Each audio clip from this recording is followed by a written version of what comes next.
everyone, and welcome back to Tangled Blessings. This is Jess here, and I am joined with Kent. This is our Playing with Ourselves duo series, and we are playing Tangled Blessings by Cassie Mothwin.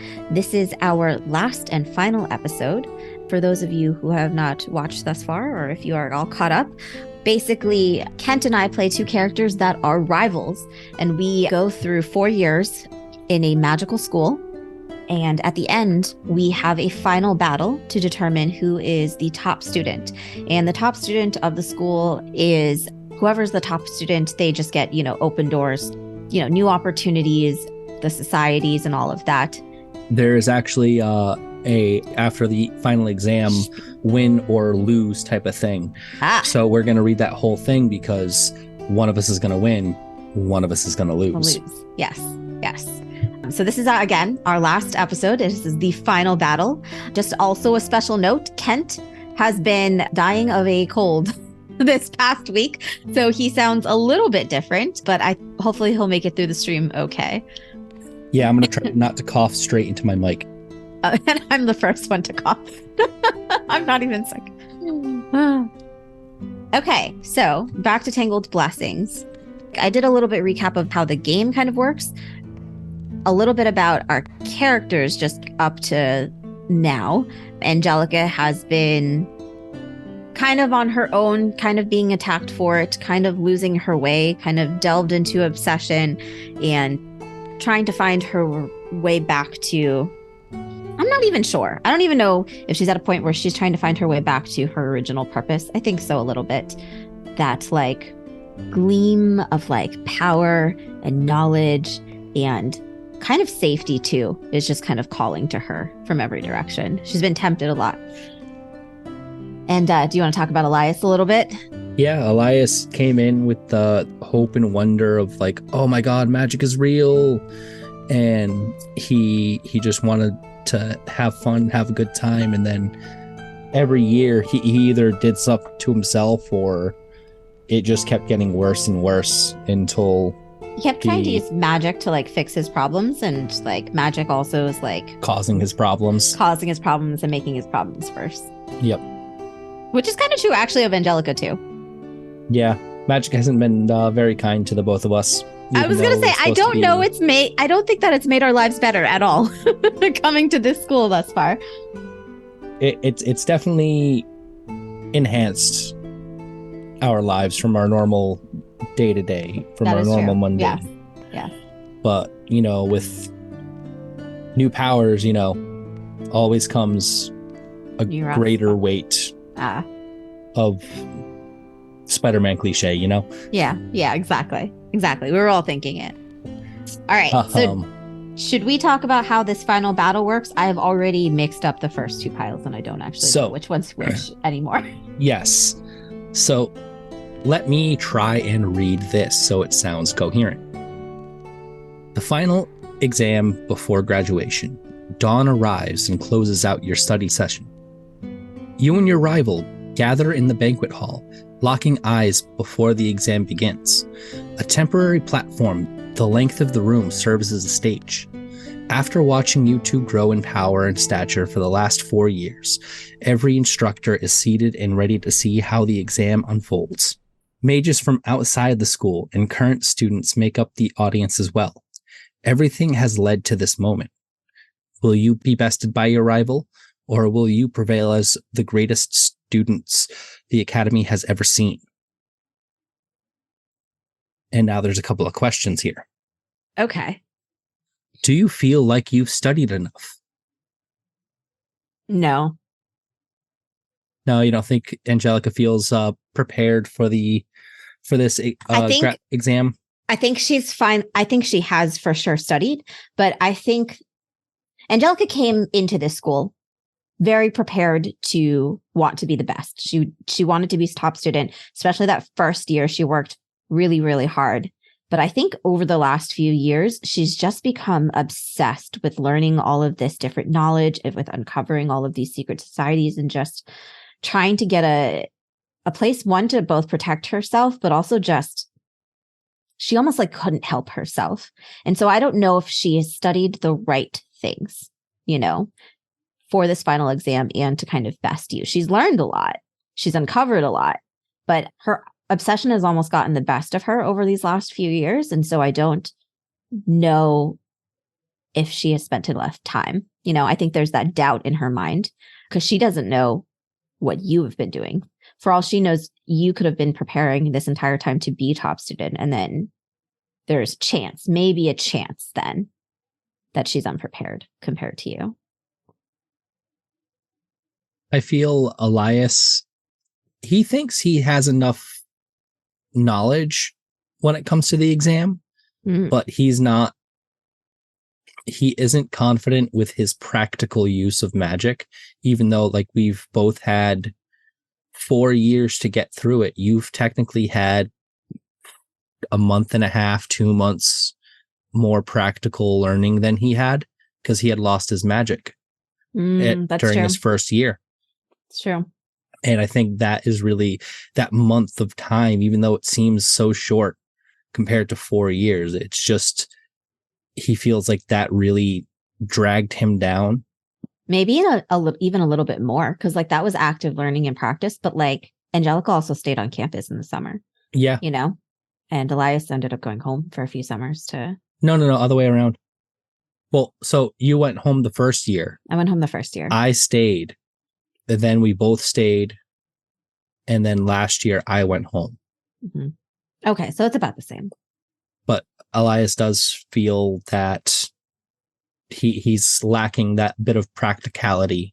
We both have some self-doubt, so no. Mm-hmm. So the next question. Do you trust your rival to play fair? Oh, that is a good question, because you know what?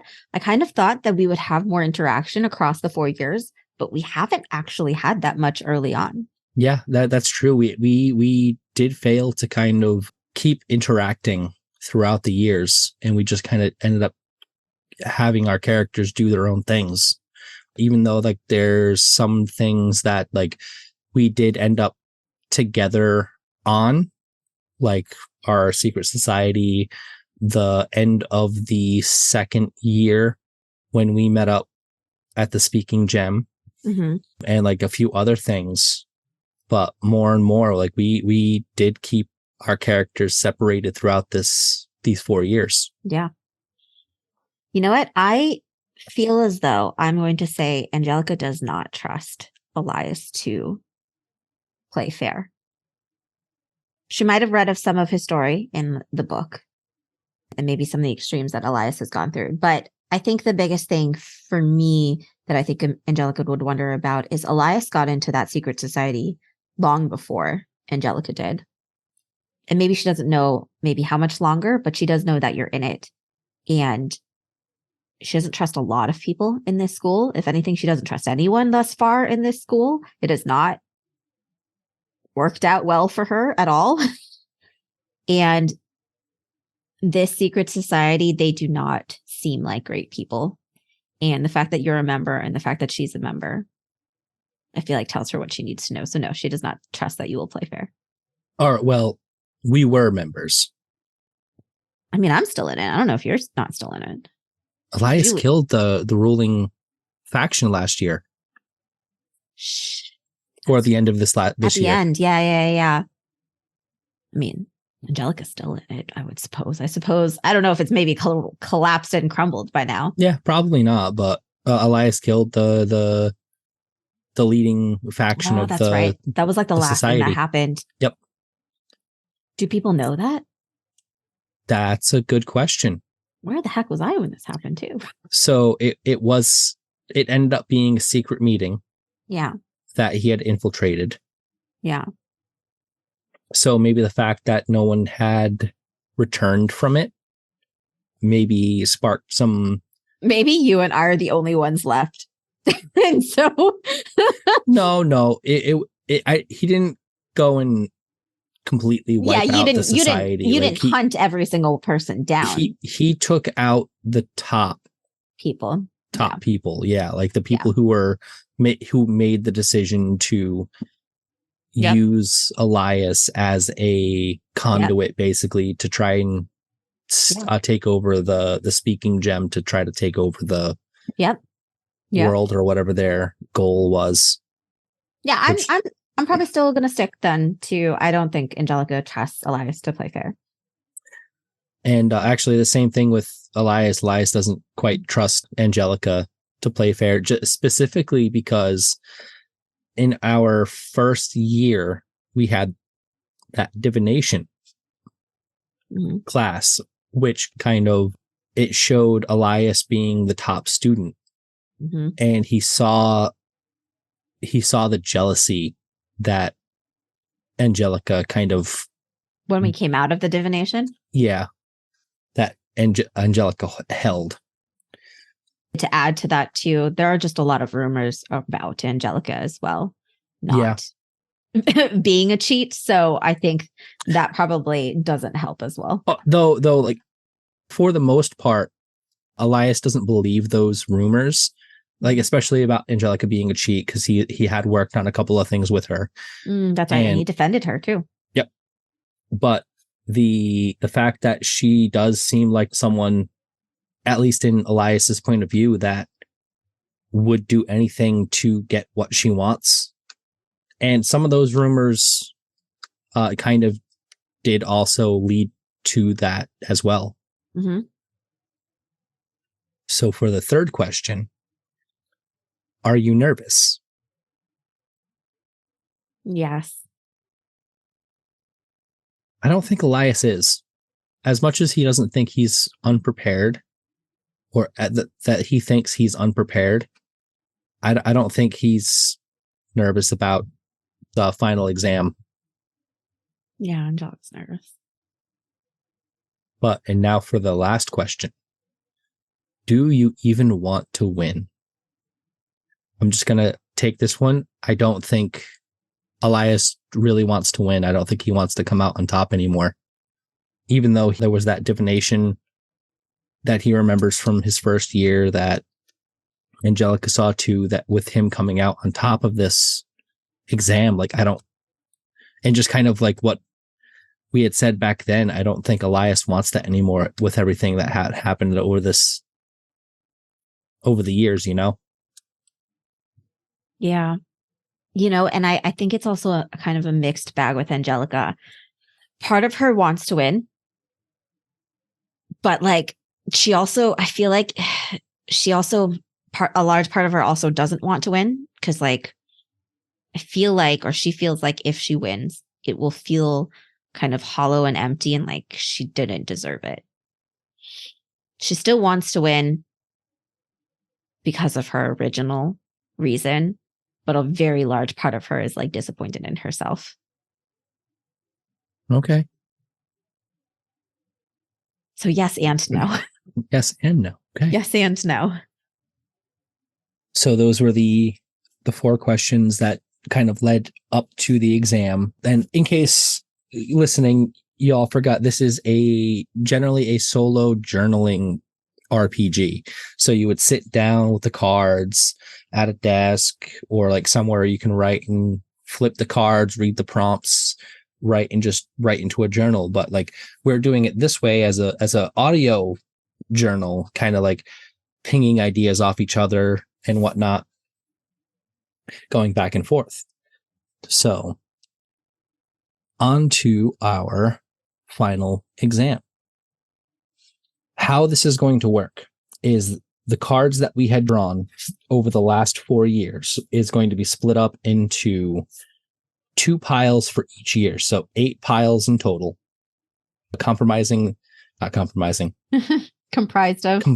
of, thank you. Yep. Gotcha. The cards that we drew over those years. Yeah. So then there's pile each year for Angelica and Elias. And what's going to happen is Jess is going to, she has the cards. She is going to shuffle each pile and place them down. And then she's going to flip the top card for each.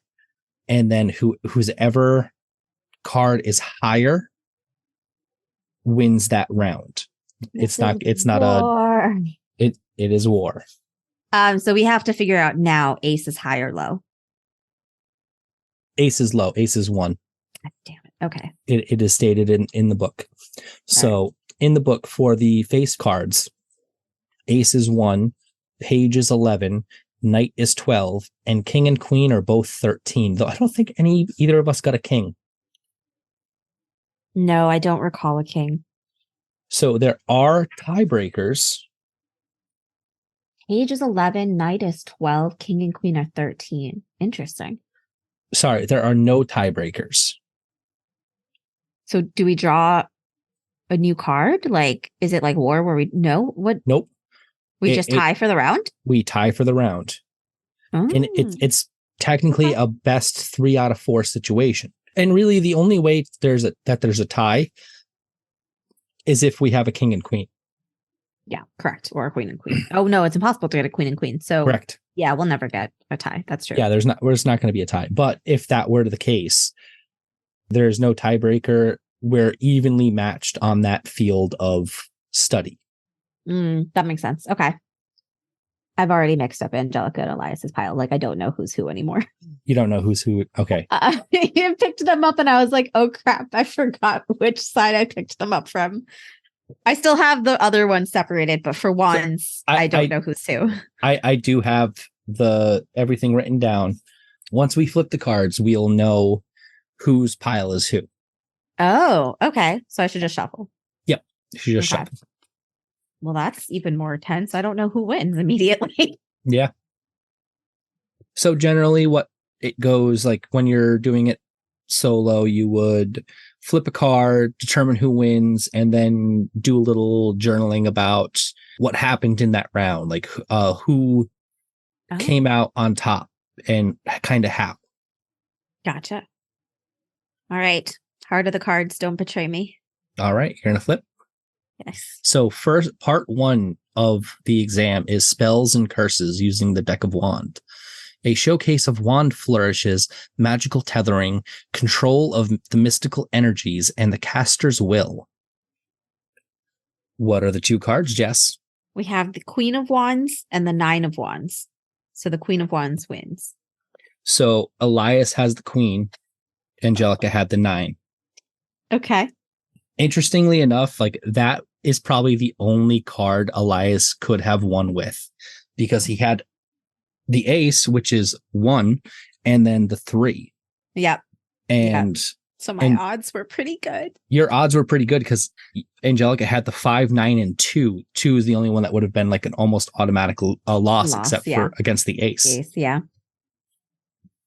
So Elias pulls ahead with part 1, spells and curses. And I think it's because he has plenty of experience with curses. I was just going to say the exact same thing. I was like, you have been cursed a lot throughout this thing. So yeah, that seems befitting. So I think with that, in this round, Elias, he draws upon his knowledge of curses and stuff, and he's able to, I don't think this is like an outright battle between the 2 of us. I think it's just showing the audience what we know. Really? Until the duel. Wait, this isn't 4. The duel? No. It's 4 parts. But this isn't the duel? The duel is the swords? The duel is the swords. Damn. Okay. Yep. All right. Probably broke out your demon and whatever. Yeah, so I think using his knowledge of curses and whatnot, Elias shows the audience he's able to control, and he's very proficient with portals too. So he probably using that in a conjunction of some other things that he's learned throughout the years. He's able to wow the professors and the other mages and students a little bit more than Angelica was able to do.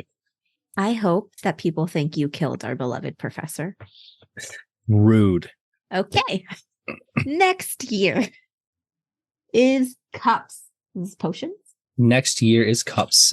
It is the part 2 is potions and tonics. A showcase of disciplined elemental and organic manipulation to display a fundamental understanding of alchemical formula. That was a lot of multi-syllable words right there. Yeah. Interesting, though. I feel like actually throughout our stories, neither of us have had personal experience with potions that I can think of. Not quite potions, but Angelica does have the upper hand with elemental and probably organic manipulations. Oh, that's fair. That's fair. So. Okay. And how befitting, because I think Angelica wins this one. We have the Page of Cups and the Ace of Cups. Oh, yeah. Like there was no way Elias would have won this one because you have the Page, 8 and 9. The highest Elias has is a 7. Fire. And I just want to note that the Page of Cups was the cup which is the card I think I drew for the Secret Society, because I recognize this fish in a cup symbol here.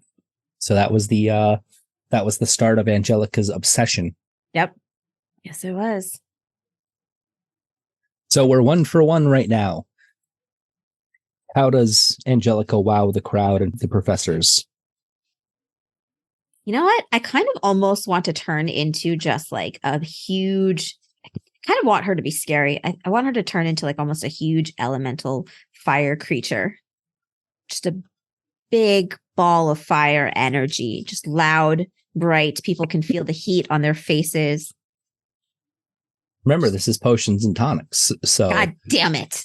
So maybe you concocted a drink potion. Something and turn into that. Maybe I drink something, yes. And I turn into this huge. Just probably something that she's concocted to, or that she's learned to boost her elemental ability. Yeah, I love it. All right. Down to part 3.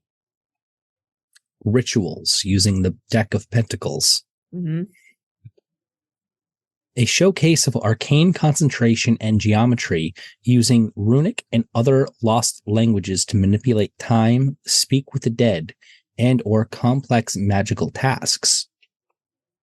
Yeah, I think we both have a little bit of practice with this.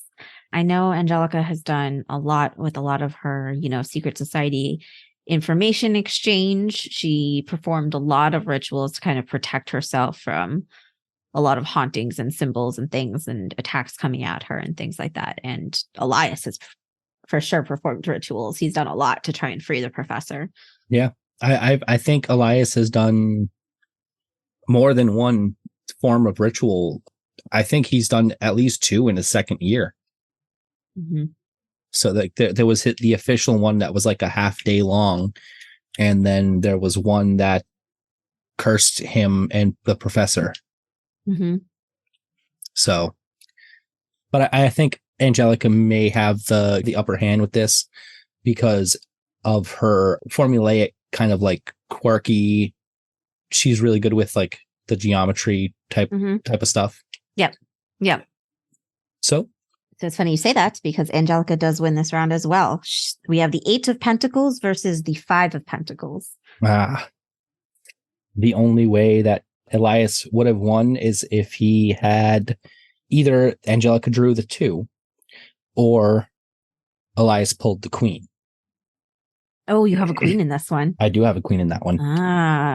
Yeah, you had a lot of queens. I remember looking at your deck at the end of last year and I was like, oh shit, Angelica's not in a good place.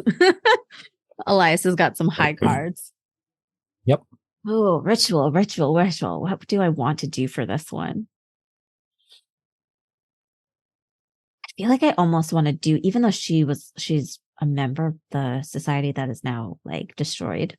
This is probably kind of risky, but I kind of want to do like a huge fuck you to them. For those who are left. Yeah. I almost want to do like some sort of ritual, kind of, because like, do you remember like in her second year, I think it was her second year, someone like stole her reflection from in a mirror and then imitated her and then like framed her doing something? Yep. I almost want to do a ritual that will summon or create like a clone of like every single member of the Secret Society. And just like temporarily have their clone appear, walk around, find them in the crowd, and then disappear. Another kind of up and comings, like kind of getting back for them for locking you in that tomb last year too, or this year too. Yeah. Nice. Yeah. Plus, they better watch out. I'm about to be top bitch. Yeah, it's looking that way because this I is don't need their society anymore. it is now 2-1, which means we will automatically move on to part 4. Oh my god, what happens if we end 2 and 2? Holy, okay. Well, It's a tie. I won't get that far, but Yeah. Like there is it can become a tie. yeah. Feeling Angelica had some doubts when she started, but she's feeling pretty good partway through. She's like, this is my time to like just fuck you to everyone over these last 4 years. Yeah. My fire's my own. So, the final part of our exam for the end of our year. A duel against your rival using the deck of swords. A showcase of dexterity, patience, endurance, innate magical talent, and the ability to predict your opponent's next move. Is this the same thing? 1 and 1? 1 and 1. All right. We have the 2 of swords and the 4 of swords. We are not patient next. We are not able to predict each other very well at all. 2 and 4, literally the worst out of all of these things. Yep, the worst out of, that either of us could have gotten, but that still does secure Angelica the win. The prophecy was wrong. Or you worked hard enough to change it. No. So Angelica ends up winning the final exam. How do you we duel with like swords? I'm trying to it's a magical duel. It's a magical duel. Gosh. Think like the mainstream magical school duels. Yeah. I gotcha. I feel like actually knowing Angelica, she is a big information person, right? She's obsessed with getting as much information as possible, with just acquiring as much information as possible. So I feel as though part of her preparation for this and knowing, especially with our premonition that we were going to get here to this place, Angelica probably studied you a lot near the end. She probably read that book of the both of us, just kind of studying how it is that you move, what it is that you're good at. I think maybe she'll try and do something really simple, just kind of like using her knowledge of almost like geometric patterns and just spatial analysis and things like that. Just her spatial awareness, not even spatial analysis. She doesn't have the technology or the mind really for that, but just her spatial awareness. I think she'll just try and trip him up as much as possible, right? She'll just try and maybe do some spells that are less direct towards him, but just like kind of catch him off balance and manipulate the terrain and stuff like that. To just first kind of get him off of his feet and kind of off balance, and then she'll do some sort of magical final blow. Trying to think. I don't know what the best thing would be. I don't know, Kent, do you have any ideas for a final battle? Magical battle duel situation? Well, I kind of see it as our answer had said. I was just thinking, damn, if I were like really petty, if Angelica were like really cruel and petty, she would just maybe summon an illusion to make her look like the professor who died. That would be really cruel. That would be super cruel, wouldn't it? And it's almost kind of like on, it's kind of on where Angelica originally was 3 years ago. Like 3 years ago, first year Angelica, she would have done that. It would have secured her win. I don't think she's there anymore. A lot's happened. I know that for Elias, I as much as he is into it, I don't think he is as into it as he would have been if this were to have taken place during his first or even second year. I think that with that, maybe Angelica does take advantage of some laxness that Elias does have, and kind of uses that to her advantage to just push Elias until he ends up, I want to say she pushes him off the stage, off the platform. That's fair. I could see that. I could see that. Just kind of like dealing with kind of like I was thinking, like off balance and terrain and stuff like that. Eventually he's at the edge and she just pushes him out of the arena. Yep. I like it. I like it. Because I was gonna say, like, especially at the end of her third year when she did that fire stuff that hurt people and she was in that infirmary, I don't think she wants to use her magic to really hurt anyone anymore. At least not people who deserve it. Who don't deserve it. I like it.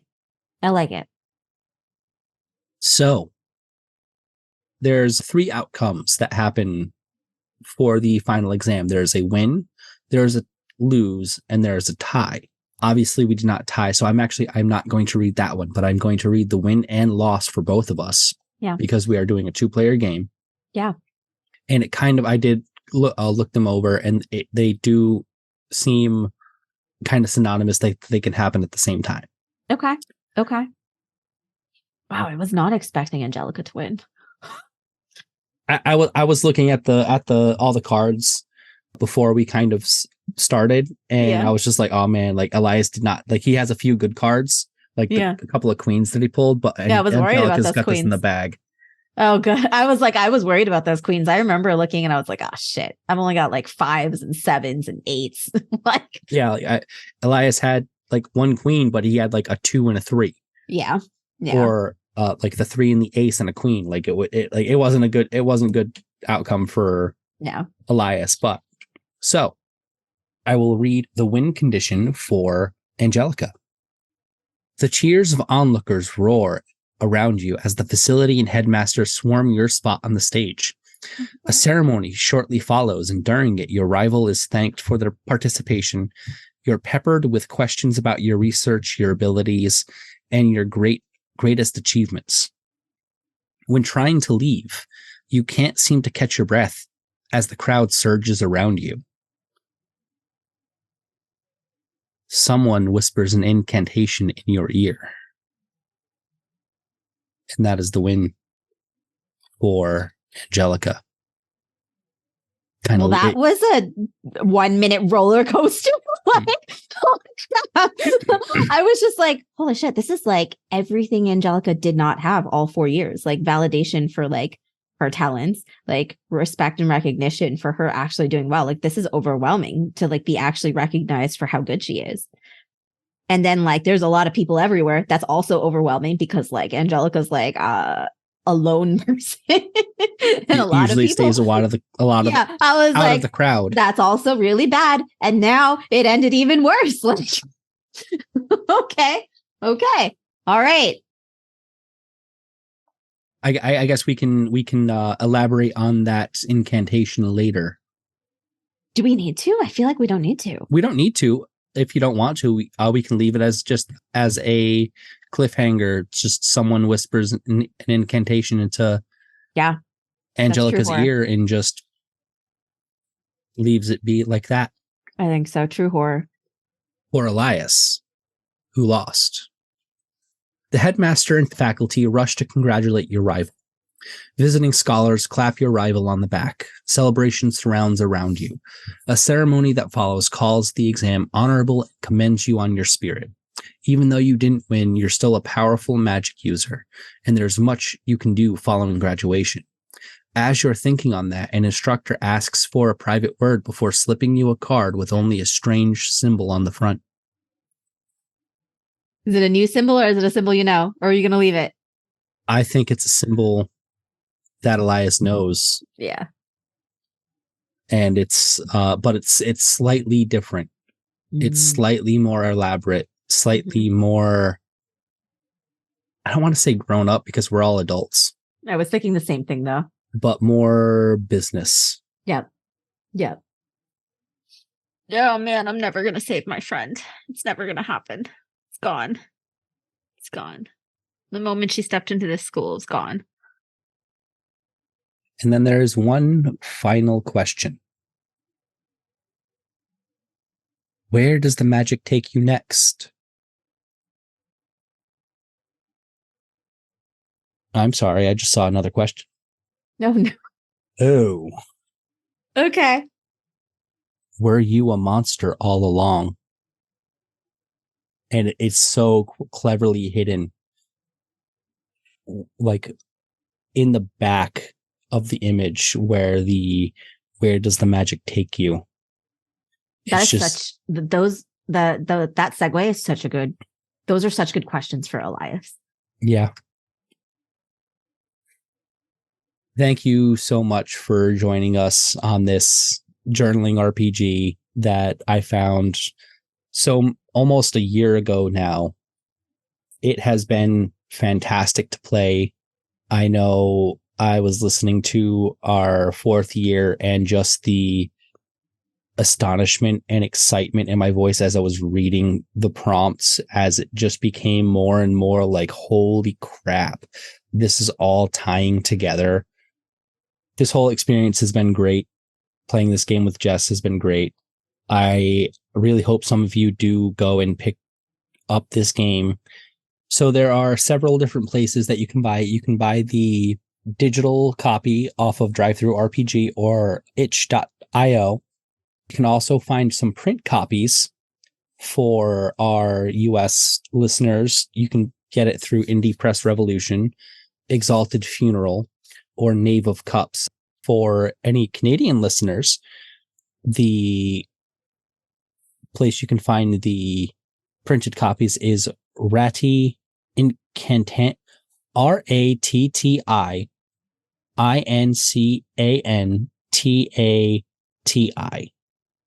Ratty Incantati?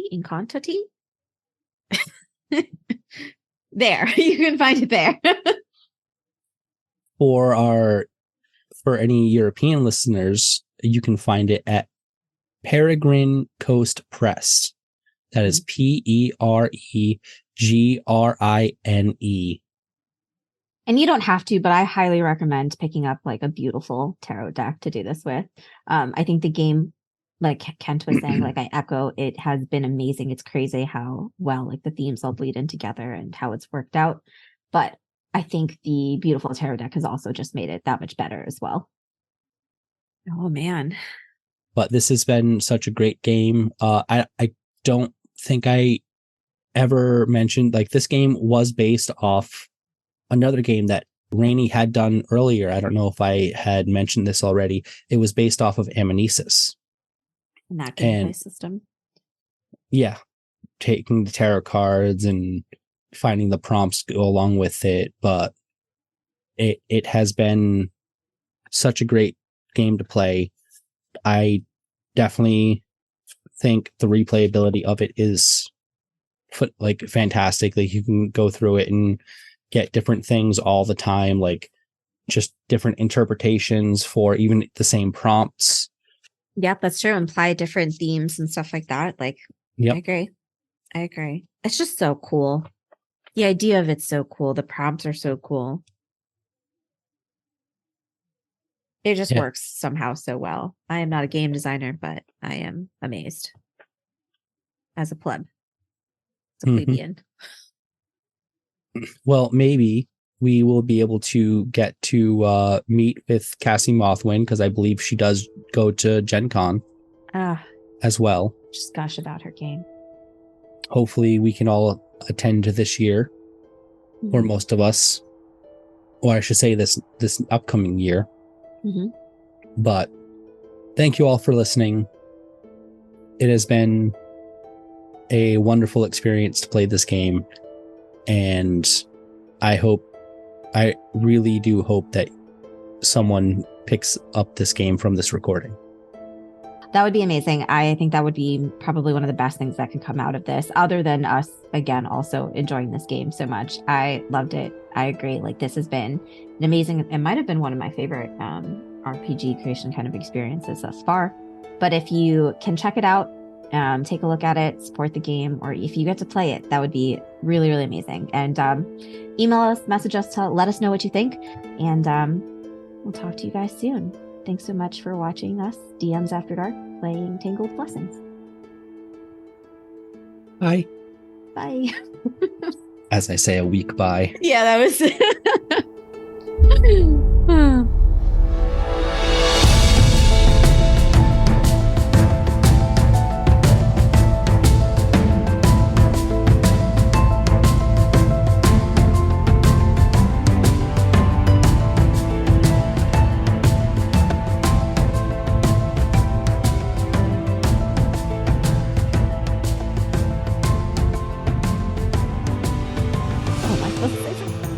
I'm like, now me?